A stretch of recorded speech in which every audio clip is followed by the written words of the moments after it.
All right. I thought it was a really good day for as many new guys as we had. There's a lot of learning to be done on both sides of the ball. It was the first day for coaches as well. Getting out here in fall camp setting. Spring ball is one of those situations where it's just a learning curve. So first fall camp, the juices were flowing. I thought the guys, the energy level was good. The discipline was okay. The attention to detail, they were trying. But trying won't get it done, so we just got a lot of work to do. Questions? Obviously there's a lot of talk about the quarterback battle that's going on in fall camp. Day one, so you don't know who's separating themselves from who, but just talk a little bit about the quarterbacks and going into fall camp and some of their qualities of each of them. Yeah. I thought Malik had a good day today. He was here in the spring. Probably too many mistakes today on day one. Just mental mistakes that shouldn't happen, if he's been here for the spring. But that's part of it. It's day one for everybody. I thought TJ Finley had a good day today. Still some it's his first day of practice with us. So obviously he's 6'7", 265 pounds. He can see over the line. He threw the ball really well. But still has a lot of work to do. CJ, once again, had some good days. I thought mentally he went to the right place with the ball. Just, had some missed throws. Overall, the quarterback room did well. PJ didn't get any team reps today, did some 7-on-7. I'll have to check the film on that.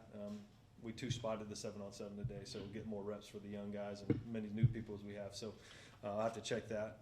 But I thought overall, for the first day, I thought the quarterbacks did a good job. Obviously, a couple times, that's the thing with Malik. When he tucks the ball, when there's somebody misses a block or a misassignment up front, or, they cover our guys on the field, Malik's ability to extend the play and continue to run and make a big play is dangerous on the defense. So he just has to continue to clean it up, and that everyone has to. So I thought overall, quarterbacks had a good day. Coach Ashton Hawkins, talk about him after his injury from last year coming back, and how do he look? Yeah, Ashton, I thought looked really, really good today. Had a couple big time catches. We're really counting on him this fall for us, and he continues to kind of step up. And not a vocal guy, but if you make that many plays, you're a leader. Just so you know, if you make that many plays, you're a leader. So he's got to continue to establish those leadership qualities and continue to get better and push those other guys. Coach, if you bring so many transfers over, after the spring practice, how is it difficult when you got a bunch of guys that that haven't been through spring practice and just trying to basically, when you get into fall camp, you're just trying to quickly get them acclimated to the system and all of that stuff? Yeah, for sure, exactly right. I think it's a lot of it the back end, because there's a lot of communication there up front with the O-line, a lot of communication there. Obviously the quarterback, but I thought TJ really handled it really well today as far as being a new guy and kind of having a lot on his plate. I thought he did really well today, but up front and then the back end is probably the hardest. And then the linebackers, I saw those guys, a couple of the new guys trying to set the front. We're going fast on offense, and they've probably never seen anyone go that fast before. So it's really tough on those defensive guys to communicate, and then up front on offense, it's tough. And speaking of that offensive line, I know y'all brought a lot more linemen into the group. How have they been acclimating to this first day? Yeah, I thought they did well.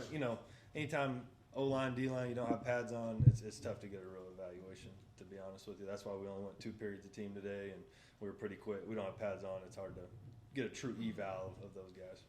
What did you see from Ben Bell today, and what expectations do you have for him this season? Yeah, I thought Ben had another really good day. Once again, he's got to continue to clean up some things, but he's continually been in our backfield. He's a really good player. Really excited for him, and as this thing grows, kind of see what his role is.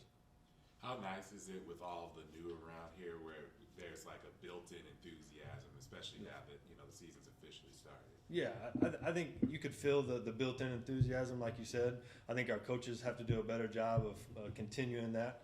I got to be really hard on these coaches in fall camp. I got to be really hard on these guys because we have so many new faces. Those players have to know what the standard is. Those players have to know what we expect every day when you have that many new people. So our coaches have to do a better job of translating that onto the field today. That was probably my biggest takeaway. I thought the coaches have to do a better job day one. Even though it's focusing on 2023 right now. You guys had a big weekend last weekend trying to bring in some 2024 class, brought up Ferraris, horses. Obviously, you can't talk about the specific recruits that were there, but what about that push and what went into that late in the summer that made you want to focus on next year a little bit more before you get to fall camp? Yeah, I think as many times as we can get these guys on campus, the better. I wanted to get these top guys on campus right before their season starts. A lot of these guys want to make a decision before their senior season, so we kind of wanted to be the last person they go and visit before their camp starts. Like you said, we had the horses, we had the Ferraris out there, some real horsepower, take back Texas vibes. So I thought it was really good. We got to continue to recruit this fall camp. We just hired Randy Martinez, our director of recruiting. He's going to continue to help us in that role. As many of those guys that can recruit these guys, the better for us, especially during fall camp and during the season, because coaches are obviously still recruiting, but the focus is going to be on the football part of it. So having guys like Randy is going to really help our staff. Speaking on Randy coming over from Duncanville, does that kind of help create almost a DFW pipeline? Was that going into it? Obviously, there's more in the hiring. Was that part of it at all? Yeah, we interviewed a bunch of people, and obviously we want to, we're going to heavily recruit the Dallas area. Has a lot of connections there, but I think throughout the interview process, he's just a grinder. He's kind of worked his way up and was doing a lot at Duncanville and working for a great coach in person like Coach Samples. I knew he'd be ready to go when he got here. And he's been awesome since he's been here, and really excited to have him on our staff. What's kind of a short synopsis of what his role will be? Right now, what I told him, he's the director of texting and recruiting and Instagramming and Twittering and all that kind of stuff. That's his role right now. And then as he learns the area, learns us, obviously he'll be official visits and unofficial visits and game day visits, all that kind of stuff. So, but right now, he's just going to be on the phone with those guys as many times as possible. Coach, on the O-line, D-line, everybody knows that's where it pretty much starts for every successful team. How are they looking and just the size that you've been able to kind of bring in? Yeah, I think that was the biggest thing, getting some more size in here, some more length. Victor Obi, a guy that we just signed. When you don't know what to sign and you got an extra spot, sign a D lineman, right? You never have enough of those guys. So we're going to continue to push that. Like you said, you're going to win up front. So O lineman, D lineman, you got to have a bunch of them, and hopefully they're big. We've talked a lot about the offense, especially with the quarterback and the O-line. It feels like, the defense kind of doesn't get talked about a lot, but what do you see from this defense, especially from day one?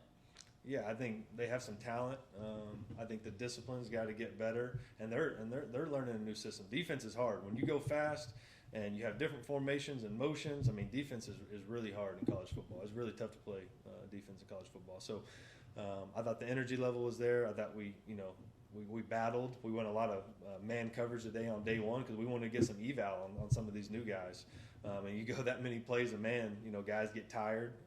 Obviously Brett Hughes does a great job in the summer with the strength and conditioning. Anytime you're out there day one of fall camp, that's why we went on only 12 periods a day. We're not going to strain these guys and get them hurt on day one. So we want to be smart with their bodies, and so we can get a true eval throughout camp. You just mentioned Victor Obi, another defensive lineman you guys are bringing in. Still bringing in transfers even this late in the game.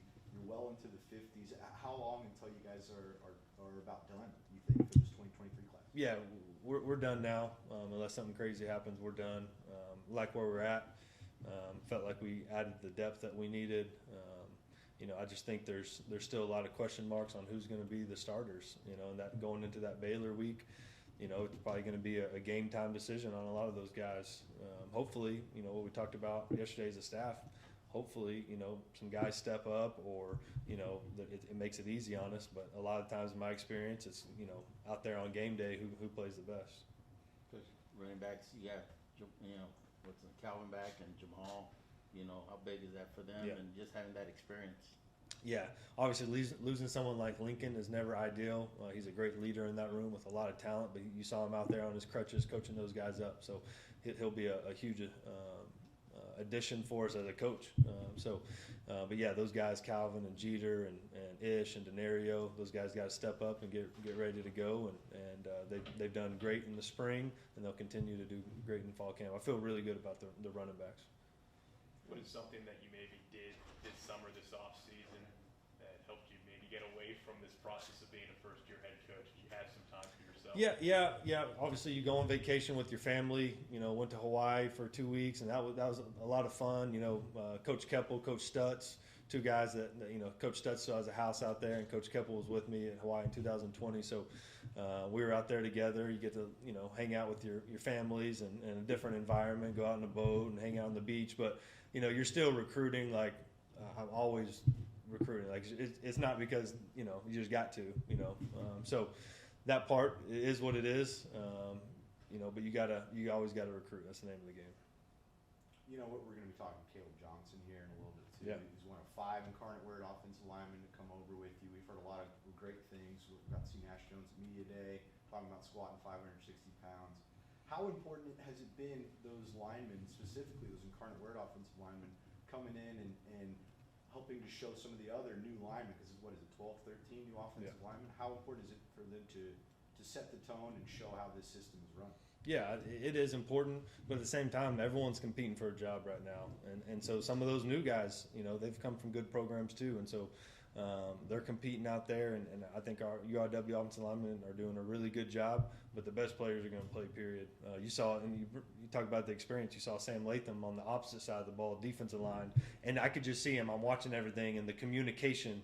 We're doing a lot of the similar things on defense that we did last year. So you could see the communication. It was just easier. Where some of these new guys are kind of looking around. Sam was signaling, telling people what to do. So obviously the experience in the system obviously helps those guys, and how we do things helps those guys. But eventually those guys are going to get caught up, and the best players are going to play.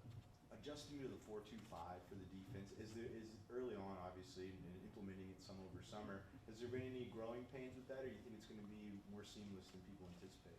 We'll see. I felt like we addressed the needs for the D line to be able to run a 4-down front. Obviously, we'll be multiple and get in and out of 4-down, 3-down.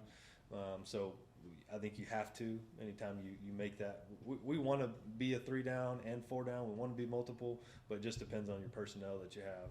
So we'll see how that goes. But I think the guys have bought in, and they're doing a really good job with it. So we'll kind of see how that plays out. Coach, back to the offensive line, lots of new faces, new bodies. Obviously, it's day one, as you said. Quite a few either high snaps or wide snaps today. Yeah. How many bodies do you have you're looking at the center spot? Yeah, right now we got 3 guys, probably battling out for that. But then, Caleb Johnson, you'll hear from him. He can play some center. He got some snaps today. Nash has been getting some snaps at center. So I think that's probably we'll see who that center is, and then that'll probably dictate where the other pieces go. But like you said, we had too many bad snaps today, and you can't have a practice with bad snaps. So. Nash Jones, does he have any experience there, or is it's kind of a new deal for him? Yeah, no, he doesn't have any experience, and we don't see him being the center. But I think the more value you can bring, and he's a really smart guy, and that part of playing center. So we're gonna get those guys snaps, along with Harkey was out there getting snaps after practice as well. So I say 3 guys, but there's probably more than that getting reps at it. But kind of see how it goes. You feel it's a different situation with the offensive line compared to just the spring? Seems like you're bringing a lot more guys just from a few months ago. Yeah. You feel a little better about that situation? Yeah, I do feel better about it, but at the same time, we got to grade the film today, and we didn't have pads on. Like when you don't have pads, it's almost impossible for the O-line, D-line, because guys are blitzing and O-linemen don't have pads on, and it's just kind of a mess out there when you don't have pads on. When are pads coming? Do you know? A couple days. Yeah. Tight end position, coach.